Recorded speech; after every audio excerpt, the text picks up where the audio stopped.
chop and change. You just Google is your best. Google is your best tool. Coscraft have started doing very good closed sell at the moment. Yeah. They're really dense. Yeah, I've just got a load of wobbling nipples. Yeah. Yeah. So practice first before you make little things.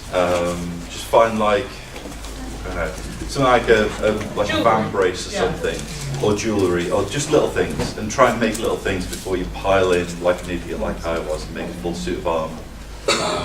Luckily, I actually come from a background of LARP, so I'd already made LARP things, so I already had like the basic concept of how to make something without a plan. And what happened when I started doing cosplay is I had to sort of start understanding that, rather than translating something that's just in my head into something there, I had to translate something that was on a piece of paper or a screen into there, which sounds easier, but it's not, because the more you want something to look like something, the more accurate you have to be, and the more you make a mistake and you go, it's a mistake. No one will know, because it's in my brain, not on paper. So, one of the easiest materials, one of the most readily accessible materials, one of the safest materials is Plastazote. Plastazote is... Plastazote and his friends, basically foams. Yeah. Zote is one brand, there are other brands. Sheeted foam. You can get it in all different sizes of sheets.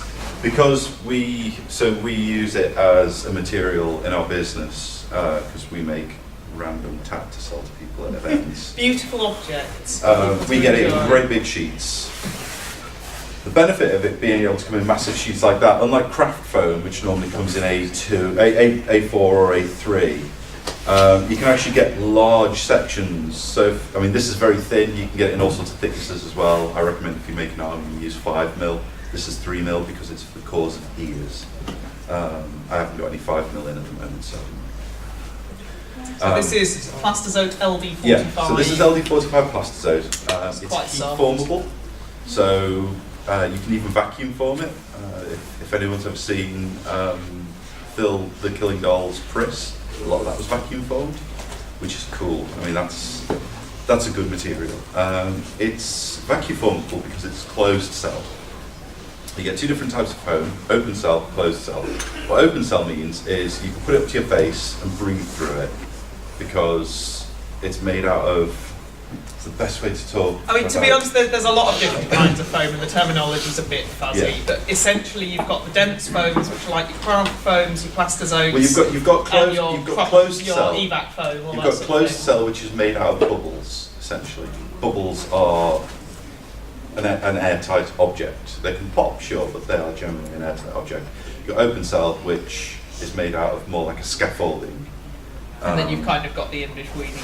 Yeah, then you've got the kind of like the in-between. Like if I brought that up to my mouth, and I can't breathe through that. And then you've got things like upholstery foam, which are like the blue foam that they make cushions out of. Yeah. Which is actually a very useful substance. Yeah. But you can do a lot of things with any foam, really. But more to the point is this sort of foam today. Right, so if I send a couple of pieces around so people can look at the things made out of Plastazote, bear in mind. All of these are made out of the same density, aren't they? They're all LD45. These two hats are extremely old and from the dark ages of, if I start over there, from the dark ages of when I was making things. By the way, if anyone's got any questions at any point, so if we do something clever and we start one at the back, I'm going to try and throw this. It's going to be amazing and not go where I want, but it's a hat. Oh, good stuff. I mean, that's my confidence. So we'll talk about the safety aspect of it. That's my confidence in Plastazote.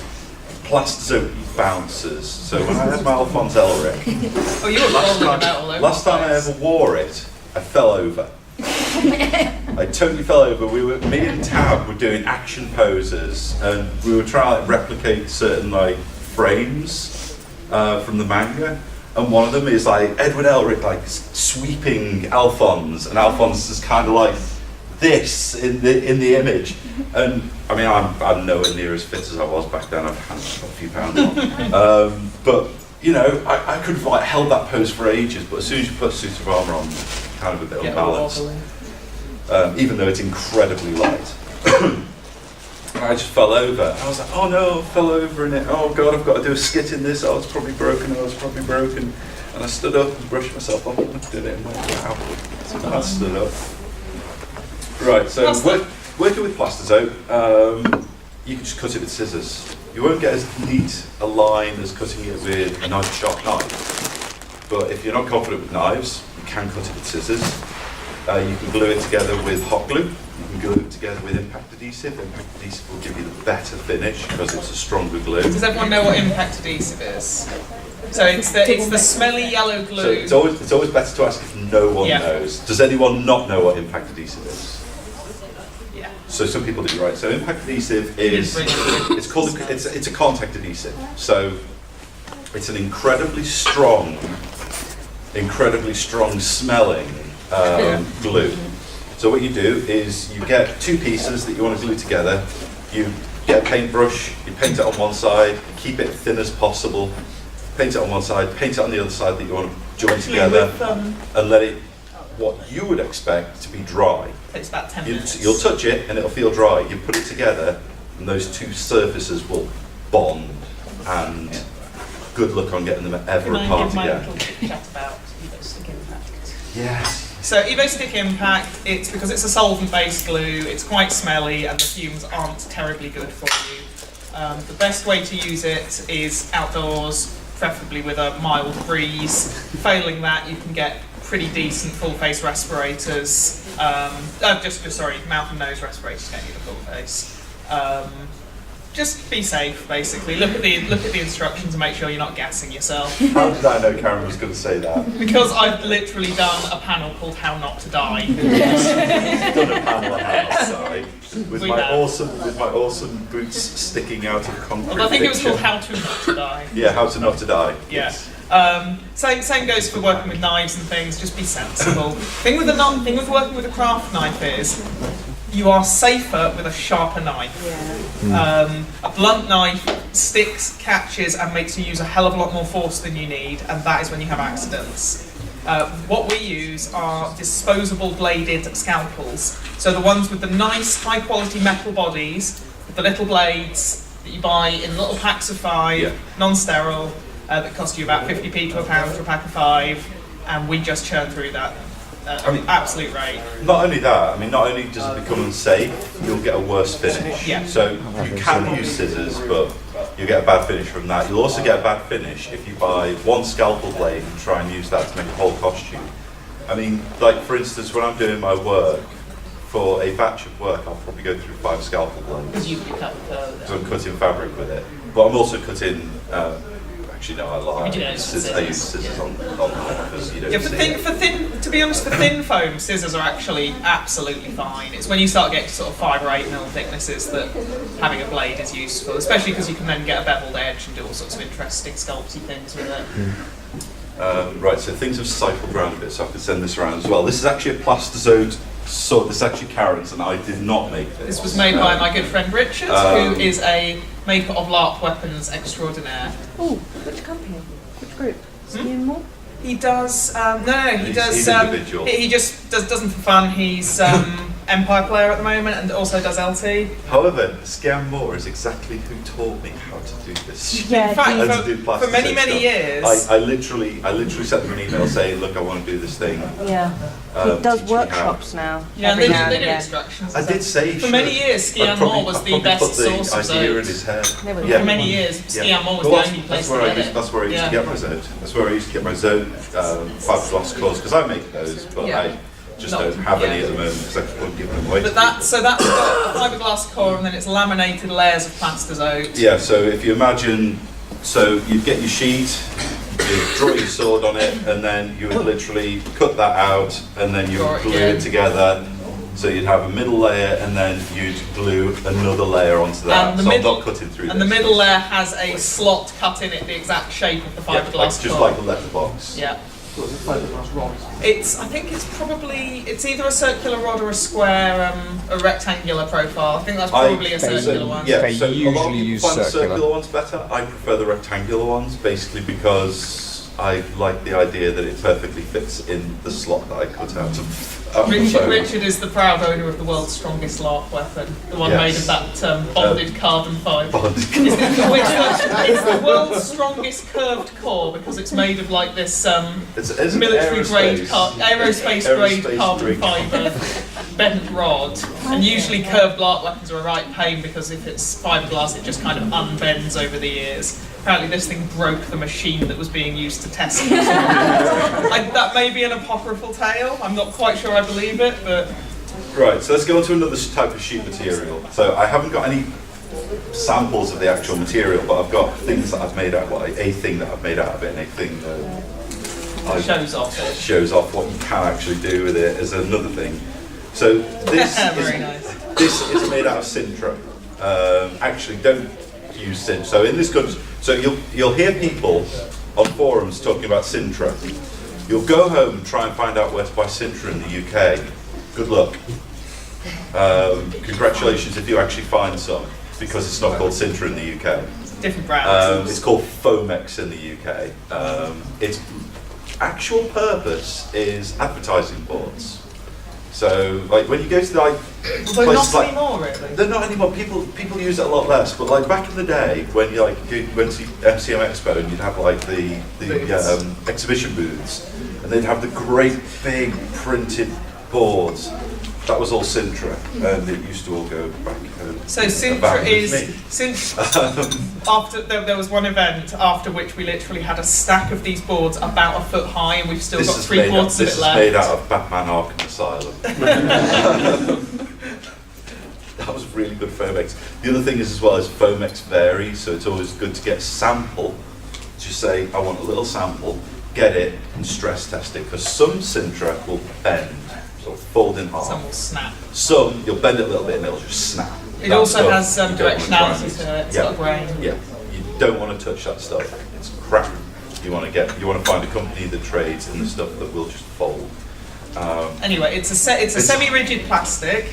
Do you want to get the? It's foamed polyurethane, so it's not. It's nowhere near as easy as Plastisone to work with. It's nowhere near as safe. This is it. This is it in its rawest state that we have an iteration of here. So you can see it's sort of rigid, but sort of has a slight flex to it.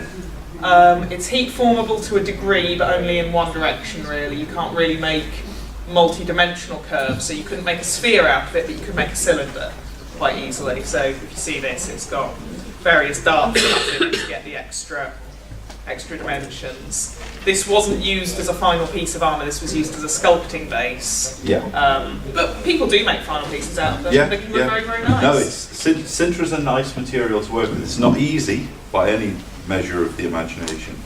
But compared to, say, I don't know where that LARP weapon's gone, you can start getting more. I mean, this is looking tatty now because the paint job on it's starting to flake and it's lost a lot of its sheen. I mean, this was originally painted so amazingly that it looked like a CD cover. It was beautiful. It wasn't quite that shiny. You can kind of still see it if you like catch it in the light, but it was really shiny. You can see yourself in this. But that's a good sort of like thing that I'll talk about in my airbrush panel. Finishes never last. Sometimes you have to refinish things. Also, these runes glow under UV light. Really cool. So the way I made this, I like going a little bit off the beaten track. So what I did with this, rather than sort of like doing like the regular layered thing like people use with LARP weapons, I got a metal rod down the middle, and then I got two sheets. So if you like look at it from the end, rather than it being flat, it's actually curved because it's hollow. Because I got the two sheets and just basically glued the edges. Did you use any heat on that? No, because the heat kind of, the way I would have had to have done it would have been I would have had to have heated this side. You can heat gun Sintra, heat gun the side that you can't see when you're wearing it or using it, because the surface blisters. You can sand it off, but then you sand off the surface, which is really, really nice to paint onto. So it's kind of counterproductive. Also, don't overheat Sintra. Don't overheat anything. You can blister plastazone if you know. Yeah, you can set plastazone on fire if you try hard. That's actually a thing with Zote. You can get surface detailing with a soldering iron. Yes, you can melt in surface detailing. Do it outside or wear a respirator. Generally, if in doubt, do it outside or wear a respirator. Yeah. Except with fiberglass, where you want to do it outside and wear a respirator. And wear gloves. And Very thick gloves. wear thin gloves, but make sure they're not nitriles. Oh, yeah. Yeah, I'll get onto No, gloves. Dad had fiberglass splinters. When To be honest, we'll get onto fiberglass, and most of what Zay will be saying is, here's fiberglass, don't use it. Here's what not to do, use it. So I was going to actually go in the order of things that I actually learned how to do things. I realised I've skipped a Sintra, but who cares? Right. So the second thing I ever tried, I was looking on the internet and I wanted to learn how to do a sculpted thing. I wanted to sculpt something, make a mould, and then cast it. And there was all these materials that were just being talked about, and I just didn't get it. And it's like people were saying, "Oh, there's fiberglass and there's polyurethane, there's This was when it was much harder to get hold of things like polyurethane resin. Because people tend to only trade with in large quantities to professionals and it's a pain in the neck. And there was a guy in America, and I can never remember the guy's name, but he made a full suit, a guy for Armour. And me being a 90s shit. Sort of this insectoid biomechanoid show, it was terrible. Yeah. But he made this suit, guy for Armour, and I looked at it, and he had a full tutorial on how he made it. And he was like, oh, I made it, I sculpted it all, and then I made latex molds. Then I made it out of, and I'm hoping at least somebody in this, has anyone heard this story before? Awesome, he made out of hot glue.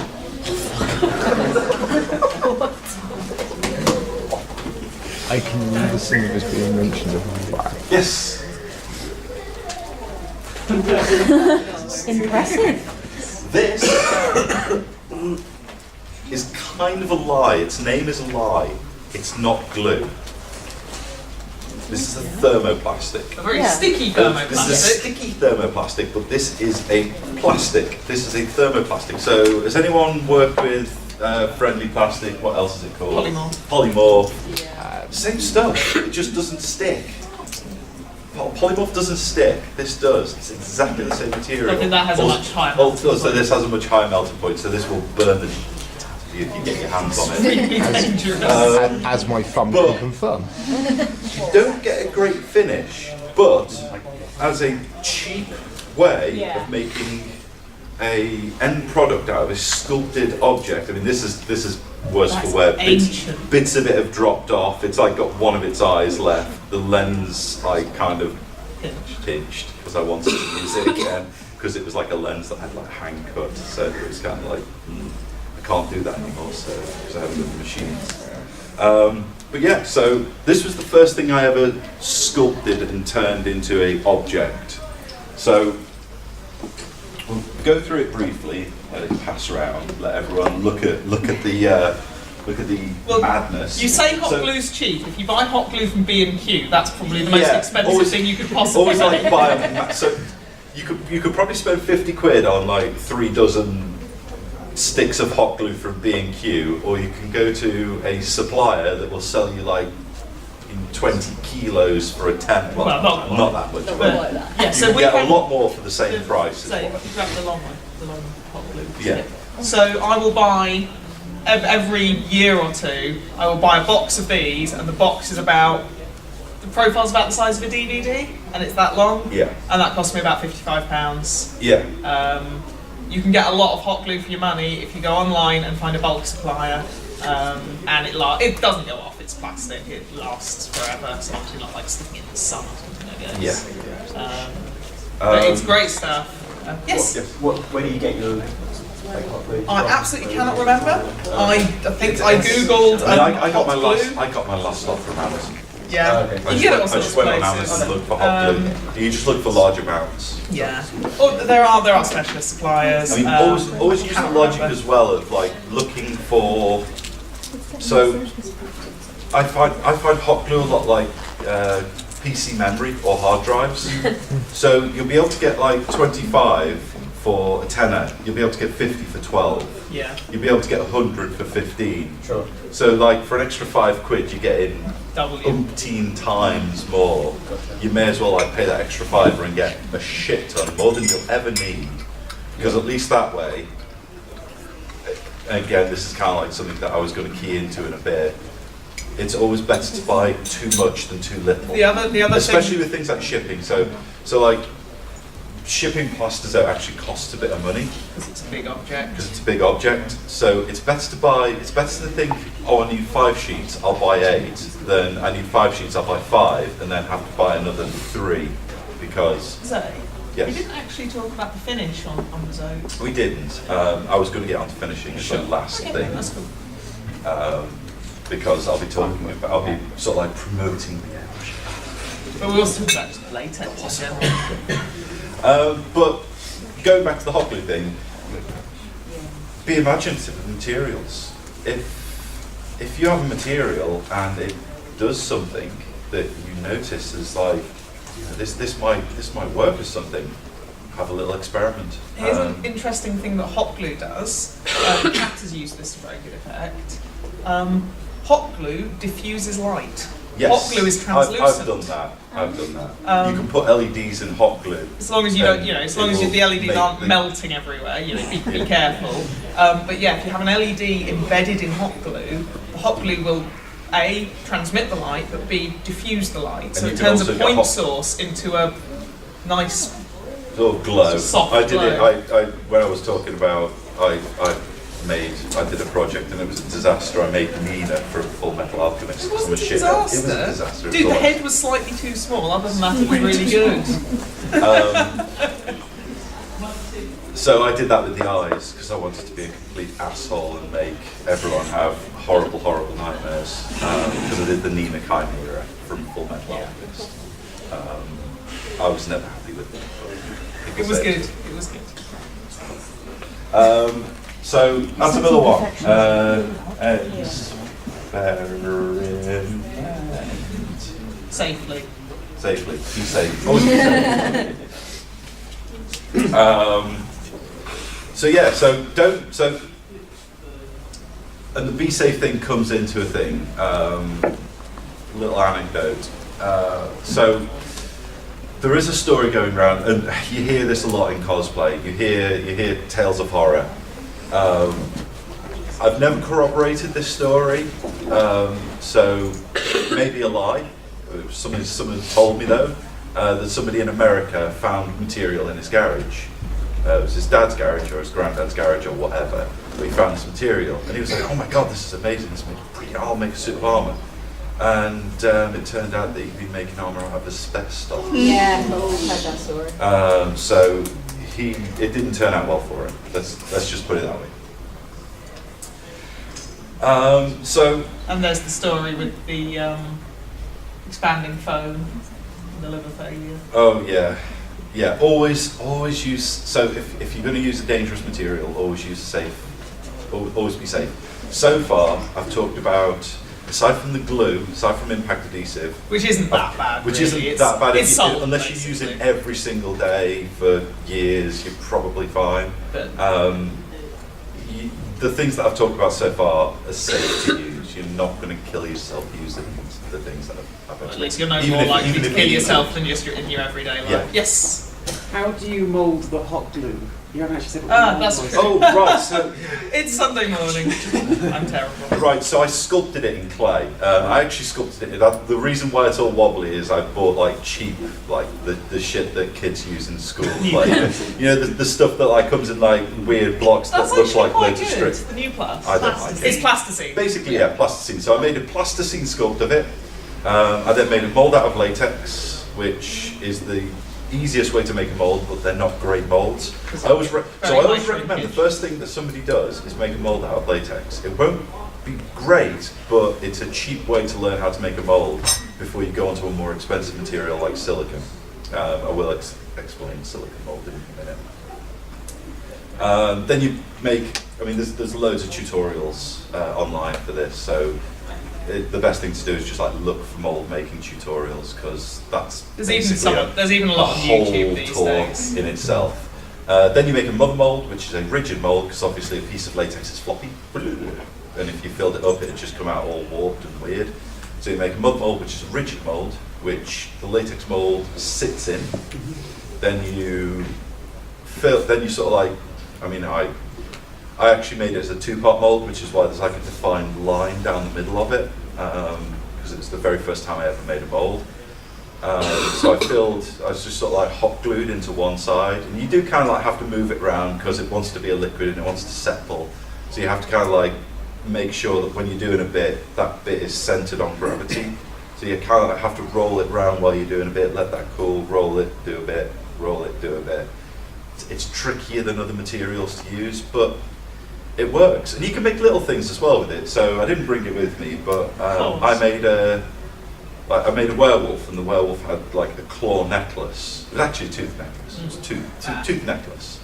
And the teeth were made out of, I made a single tooth, made a mold, just hot glued into the mold over and over and over again. Because that's the other bonus with mold making. If you're making a costume, and the costume has multiple of the same thing, make one, make a mold, cast it. You did that lovely little Celtic knots that we found this time. Yeah. So I wanted. So it had, the werewolf had like, because it was like it was a World of Darkness werewolf from Werewolf the Apocalypse. It was like my actual character that I played for years, and it had like braided hair, and it had all like little sort of trinkets in its hair, in all the braids. And what I found was it was like I was going through this Christmas market, wasn't it, in Birmingham. And we found stamps. I was like, God, those stamps are perfect, because it like looked like coins in the hair. I was like, they're perfect. So I bought one with this really, really pretty pattern on. I made a mold of that, and then I just cast them up in hot glue. And then I put them on little. Those were hot glue. They were hot glue. Then I got little dreadlock rings, because it's made. And the other thing is, because if you make something out of hot glue, what sticks best to hot glue? More hot glue. So I just like put a little dab of hot glue on, pushed it in, put a little dab of hot glue on the back of the, because like the dreadlock ring like had all like holes and like a little design on it, and I'd made this beautiful little thing that I could just clip into the hair. What you'll find is a lot of the methods that are used for making large armour pieces, wonderful for jewellery, wonderful for trinkets and little bits and pieces. And nothing makes a costume look good like really nicely custom-made accessories. Experiment. If you've done something big and you think, I need to make something small, think about the things that you made big. Maybe that method will work for small as well. Hello, Tam. You coming to put all your stuff in here? Yeah, sorry. Yes. There's a camera and everything. Does the hot glue like stick to the latex way? No. Well, it kind of does, but it'll just peel off. Yeah, have you ever tried hot gluing two pieces of latex together? It's a hiding to nothing. Doesn't work. Yeah, it doesn't work. Does not work. Right, so after I'd done something with hot glue, I felt more confident. So I felt more confident with making molds. Felt more confident with sort of like having a liquid material turn into a solid material. So I graduated onto using silicon and polyurethane, and now we get into chemistry. And chemistry is so much fun. So this is really, really bad and fallen to pieces because I've put too much filler in it. I know, dropped on the floor. And it's been dropped on the floor multiple times. It's in really, really bad shape. The paint's all coming off it because it was the first time I tried to use metalizer and I did it wrong. But it's a good example of a polyurethane object. A rolled polyurethane. Rolled polyurethane object. So, it uses exactly the same principles that went into making the hot glue head. same character. I got better at sculpting. It looks more like the actual character now. We're working on version 3 now. I'm working on version 3 now because now I like animatronics. So, same principle, except I use better clay. So I've sculpted it in wet clay, in a material called wet clay. Wet clay is beautiful. It's a water-based clay. It sculpts awesomely. It's what Hollywood professionals use. It's quite cheap. I think it's actually roughly the same price as Uplast. No, it's cheaper than Uplast. Really? Because those blocks we get are about 15 quid, aren't they? Yeah, I suppose it is actually. Basically, so it's actually cheaper, but it will be one use. Yeah. It will be one use. And you've got to do it all in one go. Yeah. It does dry. Yeah, because it is a dirt clay basically, but it's amazing. So same principle. Reference point. I sculpted all these over a live cast of my head. I'm not going to talk about live casting. Go and learn about live casting on the internet. Sorry. Live casting again, that would be a whole panel. We were actually having a chat last night about maybe doing a live casting panel, and Zay said we should do it if we can get a room for 6 hours. It is a difficult thing to explain and describe. But yeah, so the reason why these actually fit over people's heads is because I sculpted it over a casting of my head. Right, so sculpted it in wet clay. Wet clay has a little bit more process to it because you have to cover it because silicon will interact with it because I made the mold in silicon. And how silicon works is you get two things. There's two different types of silicon. I'll only explain tin cure because that's what I used for this. Platinum cure is more for It's the same prosthetics. principle. It's the same principle. But basically, you get a great big tub of goo. Then you get a little tub of liquid. And you get a ratio. And it'll normally be like 1 to 100 or something like that. It's usually 1 in 10 or so. 1 in 10, yeah. There are various, I mean, it's never the same for a different brand of silicon. Read the You instructions. mix the two together, you read the instructions. Instructions What you tend to find with a lot of the suppliers and traders these days, especially the companies that actually make this stuff, have very, very good guides. Smooth On is particularly good for this. Yes. They're the Smooth On website. Smooth On is a company. So there are two different types of product, but they're more or less exactly the same product. What you'll get is the consumer grade stuff and the professional grade stuff. They'll be roughly the same material, but the consumer grade, while being a little bit more expensive, explains it better to you on the packaging and the website and things like that. The professional grade stuff expects you to know what you're doing. So they just tell you things like ratios and Sure values and densities, which is something that you learn over time. In any case, Smooth On the company has some very good guides, which can be applied to the same kinds of materials from other companies. But they do like video guides, they'll do explain quite complex guides on things like multi-part molds and that sort of thing. Yeah. Always worth looking So, at. I used the same principle though, basically. So rather than latex, I used silicon. The same way, I make mother molds out of plaster most of the time. You can make them out of fiberglass if you decide that you're going to like make something that you're going to make loads of. You can do it in fiberglass. I will get onto fiberglass. Or if you're just doing something super advanced that requires fiberglass, like there are situational things where you absolutely need fiberglass. Like if you're doing a no, I'm not going to go into that. it doesn't even need it. We've done it without. No, I was going to talk about fill molds. There's a specific. I'll be very, very quick about it. There's a very specific mold that you can do, but basically you make the mother mold first. It sounds really, really complicated. Because it is. It's basically like by the time you should be doing that, you'll probably learn how to do it. But it's just you haven't even done one. I've not even done one yet. I know how to do it. I've just not done one yet because it's really complicated and very, very prone to mistake. So. Covered it in silicon. Silicon cures. So latex kind of cures, but it actually dries as well. It's kind of like does two things. Silicon cures. So what silicon does is you've got catalyst in the actual silicon, and it causes the silicon to harden. So we're going into chemistry now. Then mother mold over the top, mother molded plaster. Mother mold's obviously always in two parts. Molds or more. Molds generally you try and get into one part because it reduces the amount of lines that you get. Like the hot glue Briareos head has a grisly line down the back. It just looks ugly. This has 0 lines, which so while this is a little bit skewy because I sculpted it onto a really bad head cast, much better head cast. It looks smooth and like a single object. So I'll pass this round. Be careful with the front and the back. It's a little bit sharp because it's broken so much. But you can kind of like get a feel for the actual material. So silicon mold, mother mold, put it all back together again, and then I use polyurethane. Polyurethane, like silicon, is a 2-part material. I can't remember which one's which. Sorry. It's the 2 parts of polyurethane. It's a, Science person. I believe it's an isocyanate and a polyol.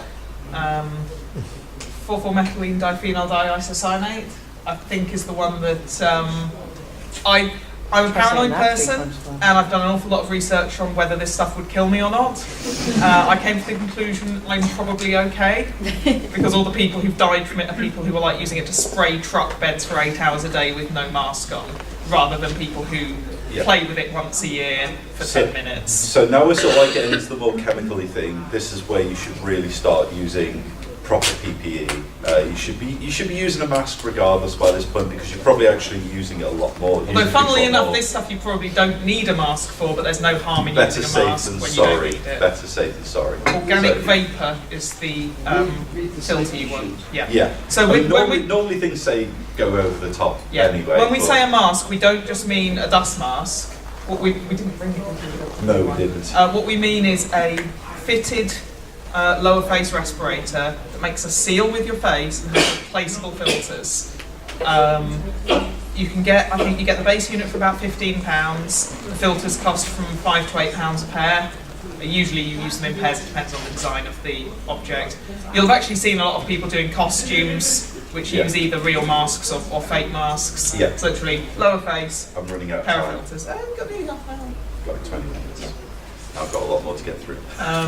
But those things... Just use a respirator. Yeah. So, sorry. I need to move on. So... You're rolling them up. You get the 2 materials together. You measure them out. They have to be as close to the perfect weights as... Always like use scales. Don't try and eyeball it. We actually have a set of the gold scales. Yeah, they're gold scales. Try and get as accurate a scale as you can. Cover it up because you'll ruin it. So use like a clear plastic bag or something over the top of it, and measure as accurately as possible. You don't have to be like precise, but it has to be within a couple of grams. Most materials have a by weight ratio and a by volume ratio. Make sure you're using the correct one because usually the part A and the part B have slightly different densities. So you mix the 2 together. Generally what they recommend is you'll find if you actually start playing around with polyurethane, one's thicker, one's thinner. You add the thin to the thick. Because then you get more of it out. You can pre-pigment polyurethane, which that is. So what you do if you're going to pigment it, before you mix them together, you get the pigment, you mix it into the thick, then you add the thin, and then you mix all that together. You always have to make sure that you mix these materials together really well though. One of the things that I find, especially with people who try fiberglass, is that they get the 2 parts, put it together, mix it a little bit, and then start using it in a rush.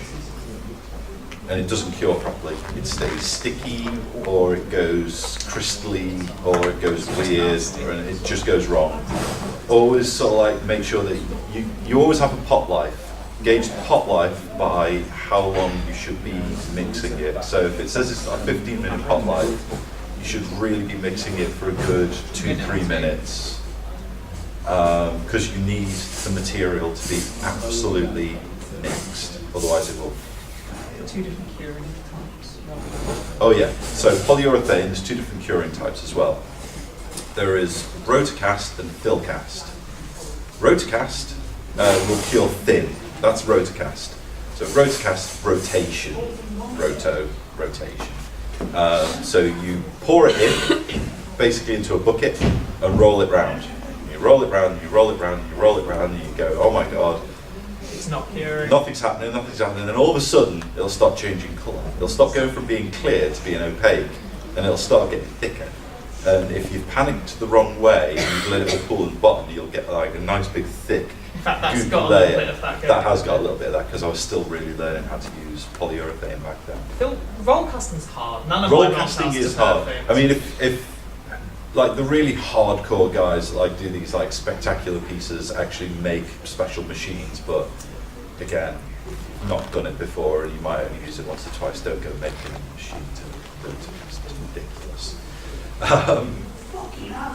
So you just roll it, you keep on rolling it, and eventually it'll go hard. Then you put it aside, come back in about half an hour, pop it out the mould, and So, it's actually, so they call it a rapid prototyping material because that's what it's normally used for. Because it's fast, it cures fast. Also there's fill, which is similar. Basically the way that fill works is, it's if you want a solid object. So if you want a, I don't know, whatever, like piece a of jewellery. piece of jewellery. If it's not thin, it's a chunk, you use fill cast. So You rotocast. can use rotocast as well for something like a flat piece of jewellery. So like if you're making a pendant or something which is very flat, use rotocast because it's going to be thin. Well, It's kind of a if judgment call. you happen to own some rotocast from another project, you can use that for small fill molds. Yeah. Whereas once you get more than about 1 to 2 centimetres thick, you'll start getting cracks. Rotocast cures from the thinnest points to the Yeah, thickest yeah. points. Fill cast, if you make a fill mould, you'll see that turn white from the fattest part and it will spread outwards. Roto will start from the thinnest parts and spread inwards. Yeah. Basically experiment. See if you can get little samples, see what they do. It's what I always try and recommend. I mean as well, on the experiment side of things, see if you like the material. Don't commit to like a couple of £100 on some crazy expensive sample. material and like start using it and go, "Ugh, I hate using this, I never want to do it again," and put it in a cupboard and then it all goes off because these things have a pot life as well. Shelf life. So don't buy a shitload of polyurethane for a project you're doing in 12 months time. Yeah, we've probably Because it lost will- several £100 it will worth of materials die, over the years. it will crystallise and it will go off. So they have shelf lives as well. Don't try and make things out of old as well. See if the material's still viable, make a few test pieces. Don't use your nice new mould for testing with, have a shitty old mould and try that. Don't have a sculpt that you've spent a week on and find some silicon in your garage that's been there for 2 years and say, oh, that'll be fine. Test the silicon on something small that took you 10 minutes, see if it's fine, and if it's fine, then go ahead. And sometimes you just get a bad batch. Yep. I had a bad Yep. batch of resin once that just made everything sticky. Yeah. And I gave up casting for a while because I thought I was doing something wrong. Turns out Just just bad resin. batch. Yeah. So, last material I'm going to talk about today. I'm not going to talk. I know everyone probably wanted to hear about Warbler. I will put my hands up in shame and say I haven't used it yet. Just haven't had the time to actually try with Warbler. Warbler, I imagine. So I'm imagining Warbler from and how I've tested it. It's kind of like a midpoint between Sintra and Zote. But yeah, and well, actually I've used Wonderflex. But yeah, it's kind of like a sheet material that you can form into a material, into a shape. There are probably more people online telling you how to use Wonderflex, Warbler, than there are any of these materials, even fiberglass probably, because it's like the big popular material at the moment. So it's probably a waste of my time even trying to explain how to use it anyway. So let's talk about everyone's favourite material in the world, fiberglass. Fiberglass, I will fully confess, fiberglass is amazing. fiberglass is awful. Fiberglass can look absolutely. Ignore the sizing on this. I fucked up the sizing. It's huge. But fiberglass can look. This isn't painted. This is just pre-painted. This is being airbrushed later. Fiberglass, you can get away with amazing stuff. There's a reason professionals use an awful lot of fiberglass. Professionals use a lot of fiberglass. It's light. I mean, I don't want to pass this around because it's a bit spiky on the back and I don't want people to get shards. Plus And that's just like so lightweight. I can just, if I could balance it on one finger. It's just incredibly light. It's durable. If I wasn't painting this, I would be confident enough to put this down on the floor and stand on it. It probably wouldn't. Well, it might crack because it's got some thinner parts. I'd do it on this, so I'd be confident enough to. Don't. No, I'm not going to do that. But fiberglass is extremely hard to use. It's something that I would say would take the longest time for somebody to learn. I mean, I've used because it to get off the bat, but it's hard. To get something like this, you have to do this. This is a fiberglass mold. So, whereas like we've talked about making silicon molds, which are nice and soft and beautiful, and making a mother mold on top, which is hard, you take the mother mold off, and you have a silicon mold underneath it, it's wonderful. The best way to get a good result from fiberglass is to literally make a fiberglass mold. This is a mold which is screwed together. I should have pre-unscrewed all of these. You did, and then you I screwed did, it back up again. but I was just trying to keep it together. I was trying to wait. So this was sculpted. This was actually sculpted over this. So if you sort of like look, you can kind of like see like, oh yeah, it's kind of the same shape. So I sculpted in white clay again. This onto this. So sculpted, amazing. Look, it all fits. In fact, these are exact casts of this part here. Because I didn't see the point in sculpting a flat surface.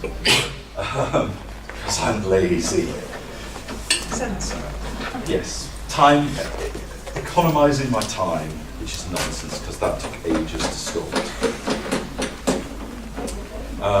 So I sculpted the whole damn thing. Then I gingerly lay it down on its back by supporting it in all sorts of positions. 10 minutes to have questions. Yeah. That's why I didn't want to talk about respirators.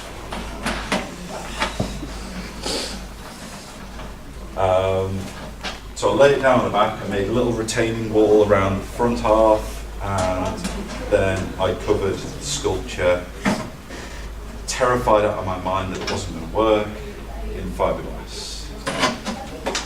Screws all over this thing. Yeah. So that went, go on the floor you. So if we imagine this still has the beautiful sculpture on it, so I lay it down like that, made a clay retaining wall around it, so I built up wood up to roughly the level, then I made a clay wall that went all the way around, and then fiberglassed on top of that. So this is, tell a lie, I actually used... You did the special coat, the filler I used a coat. special filler thing that they use in Hollywood, which is car body filler mixed with polyurethane resin. Not polyurethane, polyester resin. So we're talking about polyester resin now, which is fiberglassing resin. Because car body filler is actually just polyester resin with a ton of filler in. It smells good. A ton of powder. So you can thin it with more polyester resin to make it thinner. So what you can do is you can actually kind of make like a very thin paste, cover the whole thing in that, let that sort of like semi-cure, and then fiberglass over the top of that. There are if people are like super interested, I'll tell them where to go to learn how to do it properly, because this is like a 6-hour lesson how to do this properly. But like if you get a taste of the idea of it, I can tell you where to go to learn it properly. You will have to spend money, unfortunately. So this is why fiberglass is great. Why should we never use fiberglass, say? What are the 6 reasons? Right, so fiberglass, it's horrible to use in the first place. It's dangerous. It gets everywhere. It's not expensive actually. It's cheaper than polyurethane. Way a lot cheaper than polyurethane. No, it's cheaper. It's more expensive than cardboard. Okay, so it's not cheap, but it's not. It's expensive to insanely get expensive. set up into. Yeah. But you get a lot for your money. Yeah. Once you start, you can't stop. Yeah, once you start fiberglassing something, you can't like go okay. Go have some lunch. Yeah, I can kind of finish that later. Commit yourself to it. You have to, go to the loo, make sure you haven't like drunk 20 cups of tea. You don't want to have to go like halfway through. And if you're doing a multi-part mould, you have to commit several days in a row. Like my stranger had to commit 4 days to that. Obviously, this is not a indoors thing. Do not do it in your house.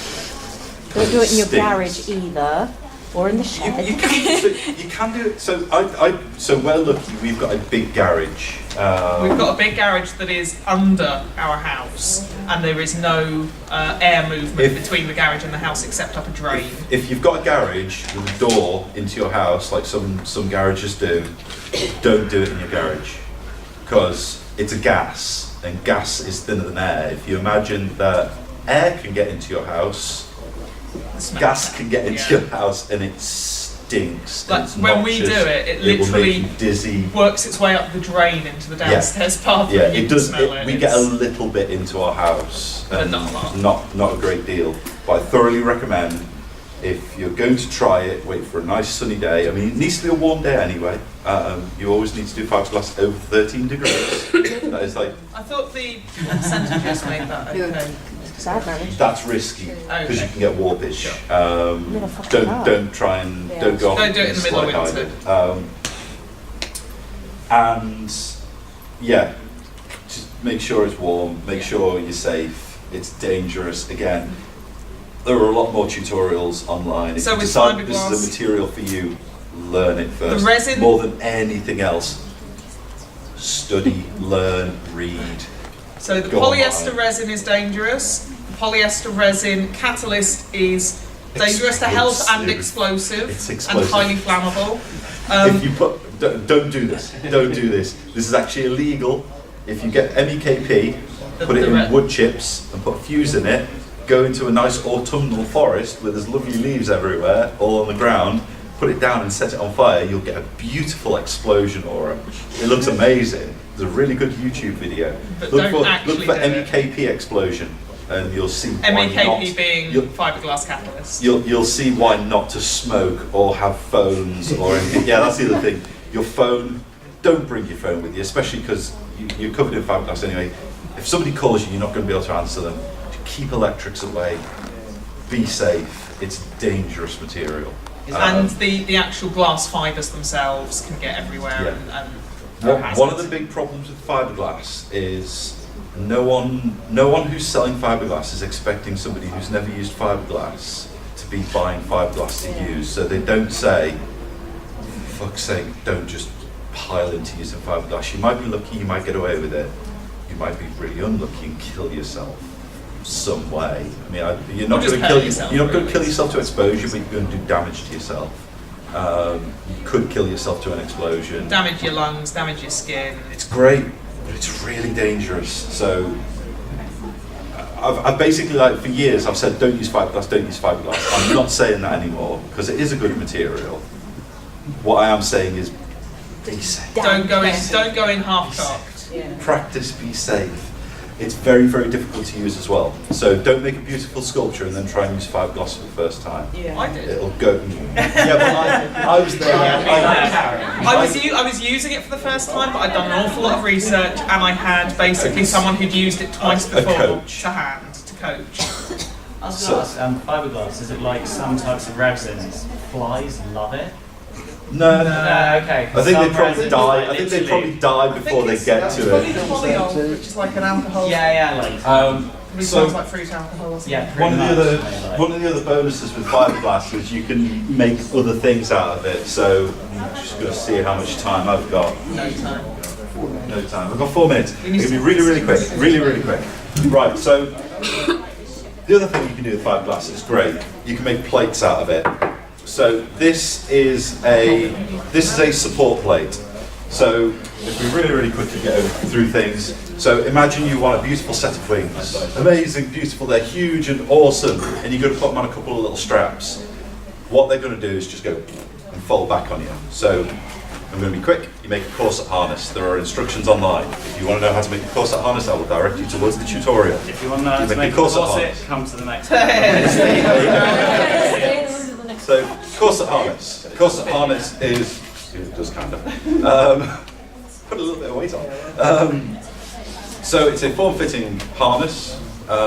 It will stay on your body, but it's not like a corset, real corset. You can still breathe in it. Then you stitch on the back a plate. So now you've got a big plate on your back. So you can attach anything to that, and it's not just loosely hanging. Regardless of what you do, it's going to stay. You're going to people who don't know what you've done are actually going to be a little bit confused by what the heck you've done to keep your wings so This plate is beautifully in designed to take a set of 2 sets of wings. a set of double Animatronic, and jointed aluminium. cable controlled aluminium frames. They're huge as well. I mean, we're talking. They come to about an 8 foot span. So the pre feathers, they come to wider than my arm span. They're huge, and I've tested it all, and I can jump up and down in it, and they don't move on my body. They just stay where they're supposed to, and they're wonderful. So you can do other things with fiberglass that you can't do with any of the other materials. So fiberglass is great. Fiberglass is really dangerous. Well, I don't recommend it, and I certainly don't recommend it as your first material. Once you start graduating through materials, give it a go. That's all I can say. Practice, practice, practice. Learn off the internet.